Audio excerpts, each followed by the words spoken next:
What in the tarnation? What is this? What? What? What in the world is that? Oh, okay. Just a graphical glitch. My save has not been destroyed or anything insane like that. Whew, I'm gonna need to take a seat. Okay. Hey everybody. Welcome back to Space Engineers, Road to 10,000 Hours, episode 20.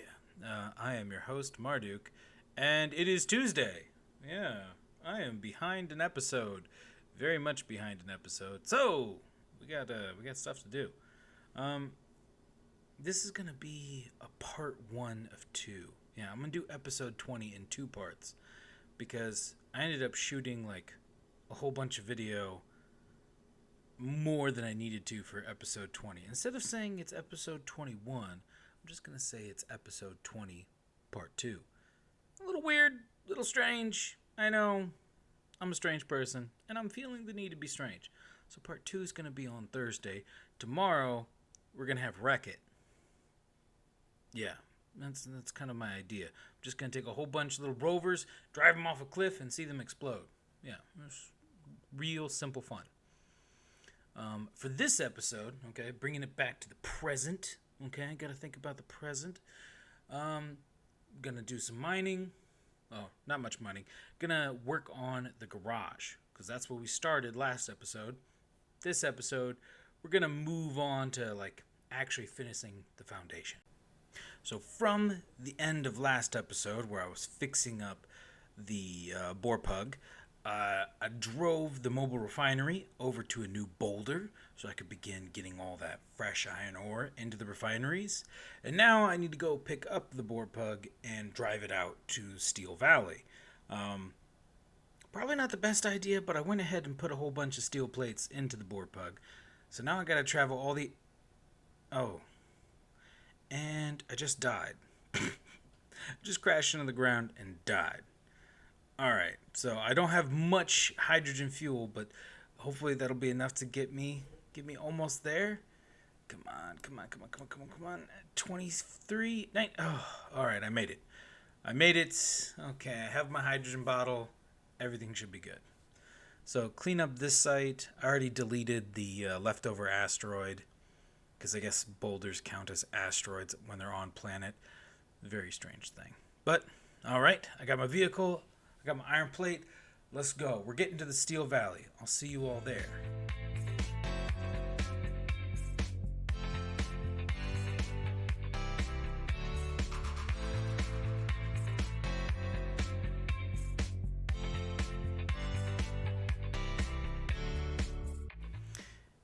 Dag nabbit. I did it again.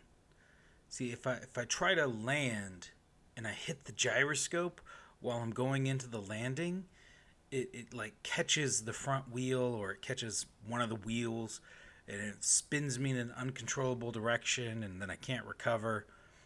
And now I have busted the bore pug again. I just fixed this thing. I just put it back together. And now I've got a whole bunch, I've got hundreds of extra plates just sitting out here. Thankfully I managed to recover all of the plates. Oh, great. So, now I gotta flip this thing back over. Thankfully, I put a remote control in here. Ha ha ha ha. Yeah. Design. Forethought. Isn't that cool? I mean, it's alright. But, yeah, doing it under normal power does not seem to get it to really flip over. I can get kind of close, but then it just sort of sits here. So I will, since I don't want to rip the entire vehicle apart, I'm going to have to go in and do override control version. Now the bore pug, it has 4 gyroscopes, but if I want to do the override, I should only use 1 gyroscope, because however the, is it AQD? The AQD gyroscopes work. If I try to use all 4 of them, they actually cancel each other out. So just using 1 gyroscope, I'm able to flip the whole vehicle, and I can go pick up that last bit of scrap and then All right, smooth sailing. Do a little bit of repair, and then it's time to go on and head back to the mobile refinery and repair this sucker for the next part of its journey. All right, let's get going. Vroom vroom.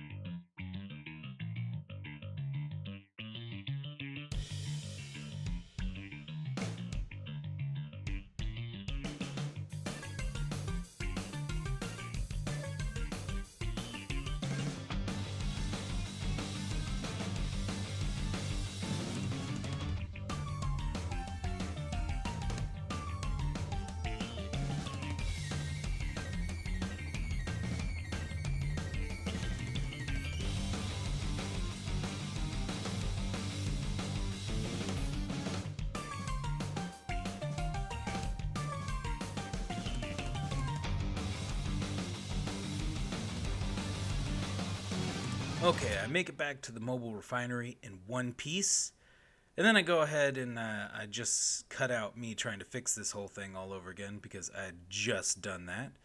But now I've got my about 1,000 steel plates on me. Not a whole lot, but it's time to head out to Steel Valley. Let's see what we can do there.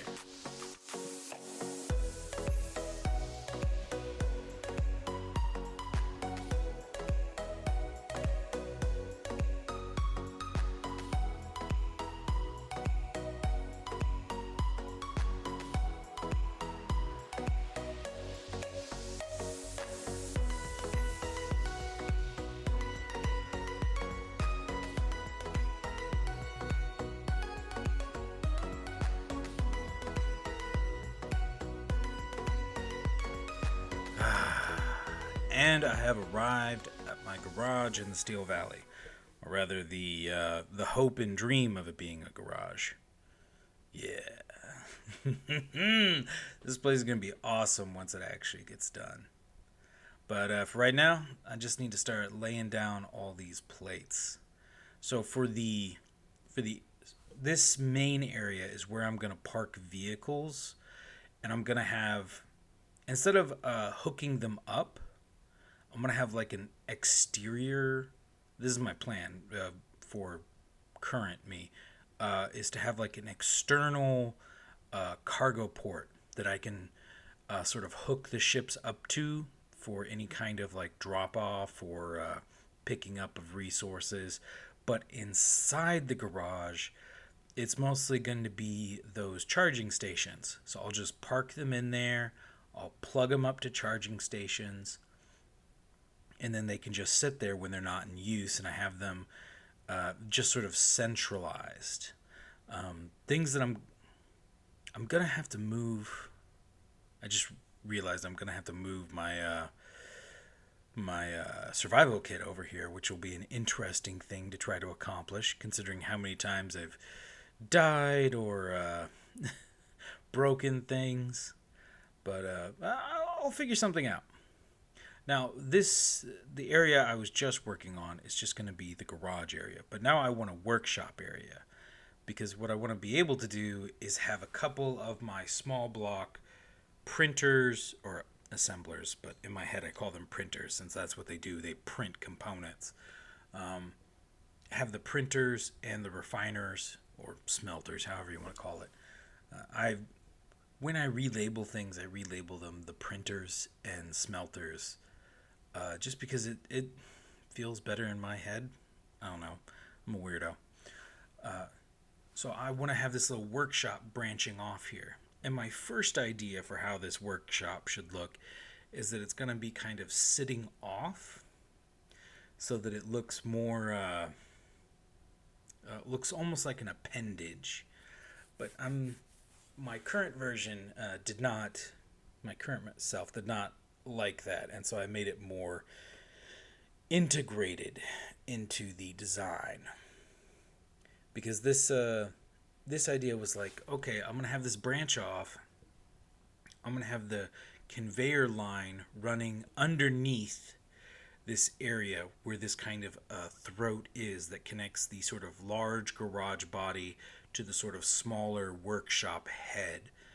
And that makes it look I don't know, kind of like a fat mushroom with like a little extra appendage for the ramp, and that didn't sit well with me from how that looked, and it didn't work. I didn't think it would work design wise because I wanted to have a way to be able to get to the low area and fix any sort of plumbing. I wanted to be able to access the plumbing physically without having to like rip up the floor, because that's something that's annoying in a house, and it's also kind of annoying in Space Engineers because I build the design. It's like, okay, cool, and then something's wrong, or something gets hit, or something blows up, and I'm like, why is nothing working? And so I have to kind of like dig around, and that's very it's kind of like an invasive surgery. So if I build it with an access to the basement so that I can check the pipes down there, it's going to be a lot smoother to fix anything or change anything. See, here I am looking at it going like, I don't know about this design. I'm still having the problem of I don't have any hydrogen here. There's no hydrogen access. I can't access the tanks because of how they're placed. They're placed lengthwise rather than they're placed lengthwise along the frame of the vehicle rather than placed sideways with an external port access. Port access like it is on the Thunder. The Thunder, yeah, even if I in that cockpit does not hook up to the hydrogen tank either. It doesn't have an access port, as far as I've seen. If it does, and I've never known this, then that's sad. But I've been missing out this entire time. Although I'm trying to think, when did I first start doing rovers? Actually, I think I was doing rovers first. Like, I think most people came to Space Engineers. Well, a lot of people came to Space Engineers when it was just spaceships and asteroids. And then I came in after the planets showed up. So I was there. I guess that was like, I don't know, second or third generation of Space Engineers players. And so I showed up then, and I started off on rovers, and it probably was a year. I think it was a year before I ever built something that could go from planet to space. And I way overbuilt it, and it was insanely ridiculous. But I was worried about running out of hydrogen. It was this giant ridiculous rocket. But yeah. I kept on trying to be I don't know, I guess I kept on trying to be Kerbal in Space Engineers. But then I played Empyrean, and I also did, I think, in between playing rovers for that first time, I also started doing, I would start in space and take that little survival spaceship and build like these gigantic, mixes of all the NPC ships. So it would always look kind of like an organic smorgasbord of just glarp, and it was terrible, and it couldn't do anything in combat. And so then I would try to like, oh yeah, I'm gonna have like this mobile spaceship, and I'm just gonna go build stuff. It was a mess. I never followed through on anything. Yeah, that would describe almost the first 1,000 hours of me playing Space Engineer. It's just like gallivanting around with whatever mod I had. But so I've built the foundation for my workshop, and I just kind of threw those half blocks in there because the idea is to have these is either to have rotors or hinges coming out of the ground that will have the small heads, and then I can use those small heads to conveyor up into the small block printers and refiners. And the reason why I want to do that instead of just transitioning to the large block versions is it's kind of a narrative reason. Design wise, it doesn't make a lot of sense because it would be as easy to start putting in the tier 1 smelters and the tier 1 assemblers and just go for broke from there. But this this part of like the total 10,000 hours series, I wanted to have kind of a structure, kind of an ad hoc structure of keeping tier 2 assemblers into space. This is something I've figured out recently. Starting out, I was just like, man, I'm going to make videos. So recently, the idea is tier 2 assemblers in space, tier 1 assemblers, and then up to tier 2 smelters on planet. And I wanted to do that so that I would have like a reason to build a space station. Like there's a reason to do things a certain way. And I wanted this workshop to have only the small block iteration so that it would force me to build like an actual refinery and an actual print shop as like a separate building, as a separate sort of design. So instead of making something that's infinitely versatile and can do everything, no, I wanted to narrow down the designs of things and then make them a little bit more aesthetically pleasing. That's the hope. I'm not very good at the aesthetics in Space Engineers, but being not good at it is the whole point of the series. It's like reaching that 10,000 hours is, if I ever reach it, is one form of mastery, but there's also the masteries that you pick up along the way. The mastery of aesthetic, the mastery of designing something visually pleasing, but also something utility pleasing. So instead of having a kind of an organic do everything, narrowing it down so that each thing becomes useful and vital. That's just how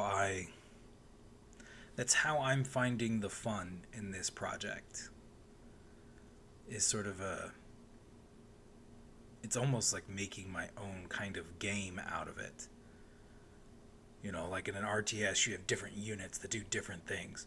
Well, that's what I'm sort of aiming for here, is a project where, okay, this vehicle does this job, this vehicle does that job, and while there might be some overlap, but trying to pick good uses of overlap. And I have run out of plates. And that is a good thing, but it's also kind of a realization of, ooh boy, I ran out of plates. This is like my second trip, so that's 2,000 plates laid down. I'm going to need a lot more plates. I'm going to need a lot more plates. How many plates is a lot of plates? I don't know. 20,000 maybe? 10,000 sure is not going to cut it. But I might be able to cut some corners by making a whole bunch of windows, so I can use up a lot of silicon. But I'm going to go ahead and mine a whole bunch of iron off camera so that while I'm building the next section with steel plates, this iron will be refining, kind of like optimize and use my time efficiently. So I'm going to go ahead and cut the camera, and then I'll be back. Oh. Well, stuff happened. So I was mining, and things were going really, really well. And then I lifted off and flew, I believe I flew into a tree, but it might have been the solar array of the refinery. And I did so at enough of a pace that I died. detonated all of my health. So now I gotta run back. I didn't catch any of it on camera, so that sucks. But now I gotta run back to my body, which is 1.5 kilometers away. Yeah. That's a long ways. Did I mention that I have the despawn thing for your body still on? Yeah. Yeah, so if I don't get back in time, that's gonna disappear, which is my hydrogen bottle and my 2 million credit drill. Yeah. This could be a problem. This could be a big problem. But I'm 500 meters away. All right. All right. I had used up all of my hydrogen trying to short rocket myself close. It didn't go that well, but all right, it's still there. 100 meters away, 50 meters away, and it's gone. It is gone. And I insert meme. I'll never financially recover from this. I am devastated. But there's a hope. There's a hope I can go down to the trade station and pick up a bottle there. Because sometimes the trade stations sell bottles, right? Right? I bounced off this wall and then thought I needed to repair it. But if I can get to the trade station, I can go ahead and get a new drill. And if they have bottles for sale, I can go ahead and get a bottle. So maybe, I'll be out a lot of cash, but everything will be fine. Right?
Okay, I make it back to the trade station, and I realize that the board pug is almost out of hydrogen fuel. So even though I'm like, hey, I really need that hydrogen bottle because it's how I do everything, and it's the main way I'm gonna be able to build up on the garage. Like I don't have anything that can give me height. So if I want to build a roof and do all that, I'm going to need that hydrogen bottle. So even while that's running in my mind, I'm like, no, I need to stop. I need to get fuel. I need to make sure that the board pug doesn't run out of fuel. Me just being a little bit of an anxious mess. So I go ahead and get her fueled up. It only takes a second once I get these small connectors all set up. I got to tell you, man, I really like these small connectors. They're real nice, and that they sort of replace the ejector. It's good stuff. But here we are, moment of truth. All right, let's get in there, open the store. All right, hand drill, 2.2 million. That's a lot of money, and there's no bottle. They don't sell bottles here.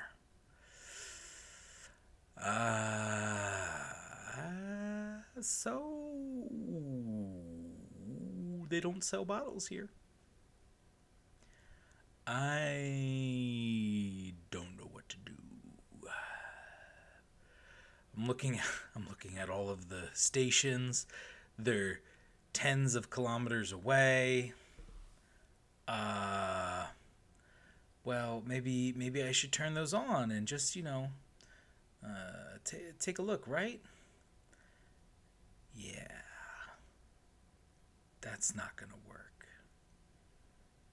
I'm not going to be able to drive to those in a vehicle.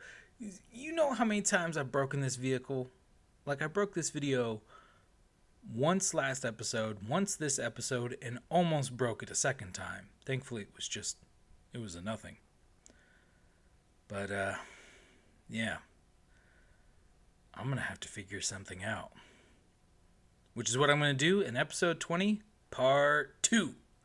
So I'll see you guys on Thursday for that. Cheers now.